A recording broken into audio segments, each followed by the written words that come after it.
Antonio Juan Claret y Clara, notre futur Saint Antoine-Marie Claret, est né le 23 décembre 1807 à Salent, en Catalogne, non loin de Barcelone et à une quinzaine de kilomètres de Manresa, le lieu où saint Ignace de Loyola a vécu sa retraite à l'origine de ses exercices.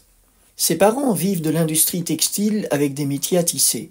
Son enfance est perturbée par la guerre, l'invasion française et la guerre d'indépendance. À l'âge de 12 ans, il ressent l'appel au sacerdoce. Son père l'inscrit dans une école où il peut apprendre le latin, mais le gouvernement ferme cette école.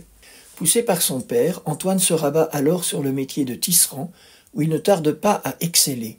Son métier devient une véritable passion et peu à peu sa vie spirituelle s'affadit, mangée par sa passion professionnelle. Installé à Barcelone, il traverse des épreuves où il fait l'expérience de la protection de la Vierge Marie. En particulier, il échappe miraculeusement à une noyade en mer. Il est touché par une parole de Jésus dans l'évangile de Matthieu. Que servira-t-il donc à l'homme de gagner le monde entier s'il ruine sa propre vie ? Il décide, au grand dam de son père, de tout quitter pour entrer à 22 ans dans le séminaire de la ville de Vic en Catalogne. Un jour, que séminariste, il est malade dans son lit, il subit l'assaut de tentation contre la pureté. Il implore l'aide de la Vierge Marie. Celle-ci lui apparaît et lui dit, tenant dans ses mains une couronne de roses, « Antoine, si tu remportes la victoire, cette couronne est pour toi. » Et c'est la victoire contre la tentation. Antoine est ordonné prêtre avant la fin de ses études de théologie, le 13 juin 1835. Son évêque a discerné chez lui quelque chose de spécial. Pour le début de son ministère, le père Antoine retourne dans sa ville natale de Salent, mais il ressent un appel missionnaire très fort.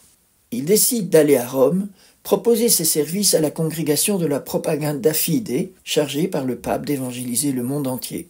À Rome, il prend un directeur jésuite qui le pousse à intégrer la Compagnie de Jésus. À peine entré au noviciat, il tombe malade. Il souffre tellement de la jambe droite qu'il ne peut plus marcher. À travers ce signe, on comprend que Dieu a d'autres plans sur lui. Le général de la compagnie le confirme, c'est la volonté de Dieu que tu retournes bientôt en Espagne. N'aie pas peur, courage. De retour en Catalogne, il devient missionnaire. Il effectue sa première mission à partir du 15 août 1840. En 1841, il s'installe à Vic et rayonne dans les villages environnants. Il obtient de Rome le titre de missionnaire apostolique. Entre 1843 et 1848, il parcourt quasiment toute la Catalogne en évangélisant. Il prêche des missions, dirige des retraites, rédige des livres de prière. Il fonde une bibliothèque religieuse et une maison d'édition. Et évidemment, il rencontre aussi des oppositions et des critiques. Puis, la guerre arrive de nouveau, empêchant toute action missionnaire. Son supérieur l'envoie alors dans les îles Canaries. À partir de février 1848, il sillonne l'île de Gran Canaria, où il devient très populaire et est surnommé affectueusement El Padrito. En juillet 1849, le père Antoine est de retour à Vic en Catalogne. Il y fonde la congrégation des fils missionnaires du Cœur Immaculé de Marie, communément appelée aujourd'hui les Clarétins. La congrégation commence avec 5 prêtres. Moins d'1 mois après la fondation, le père Antoine apprend qu'il est nommé archevêque de Santiago de Cuba. Il doit abandonner sa congrégation à peine fondée pour l'île de Cuba. C'est un grand sacrifice et aussi un immense acte de confiance dans la providence. Il est ordonné évêque et à cette occasion, il joint le nom de Marie à son prénom Antoine. Il devient Monseigneur Antoine-Marie Claret. Monseigneur Antoine-Marie se retrouve donc à Cuba où la situation générale est déplorable. L'esclavage sévit toujours. L'immoralité provoque une déchristianisation progressive. Monseigneur Antoine-Marie se met donc au travail. Il envisage sa fonction d'évêque comme une tâche missionnaire. Il parcourt son diocèse en long et en large. Pour l'aider dans sa mission, il fait venir les jésuites et les filles de la charité. Lui-même fonde en 1855, avec Antonia Paris, les Sœurs de Marie Immaculée ou missionnaires clarétaines. Il lutte aussi contre l'esclavage, crée différentes œuvres sociales. Son engagement suscite des oppositions. On cherche à le tuer. Il échappera durant sa vie à 15 attentats. En 1857, après seulement 7 années passées à Cuba, Monseigneur Antoine-Marie Claret est rappelé en Espagne. La reine Isabelle II l'a choisi comme confesseur. Il doit aussi veiller à l'éducation chrétienne des enfants de la reine, la princesse Isabelle et le prince Alfonso. Cette nouvelle charge lui laisse du temps libre. Il se rend une fois par semaine au palais et le reste du temps, il missionne dans la ville de Madrid. Il prêche, confesse, écrit des livres, visite les prisons et les hôpitaux. Son zèle missionnaire ne s'arrête pas. Lorsqu'il accompagne le roi et la reine d'Espagne dans leur voyage, il en profite pour étendre son action apostolique. Il utilise aussi son poste pour influencer la nomination des évêques espagnols qu'il veut doter d'un esprit missionnaire. Il protège et promeut la vie consacrée, soutient des fondateurs, aide des congrégations. Il lutte contre l'immoralité de la cour. On comprend que son action ne fasse pas l'unanimité. Il subit l'assaut de nombreuses calomnies et devient la cible de la haine et de la vengeance de beaucoup qui l'accusent de favoritisme. Un jour, lassé de voir ses efforts sans cesse contrecarrés, il prophétise en privé. Dieu est irrité contre l'Espagne. Dans très peu de temps, la reine perdra son trône. En effet, en 1868, la Révolution éclatera.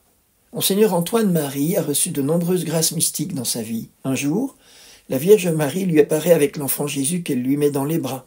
Mais la plus grande grâce de sa vie, il la décrit comme ceci, je cite. « Le 26 août 1861, comme j'étais en prière dans l'église du Rosaire de la Ranra, à 7 heures du soir, notre Seigneur m'accorda l'immense bonheur de conserver en moi l'hostie sans se consommer. Je la conservai d'une communion à l'autre.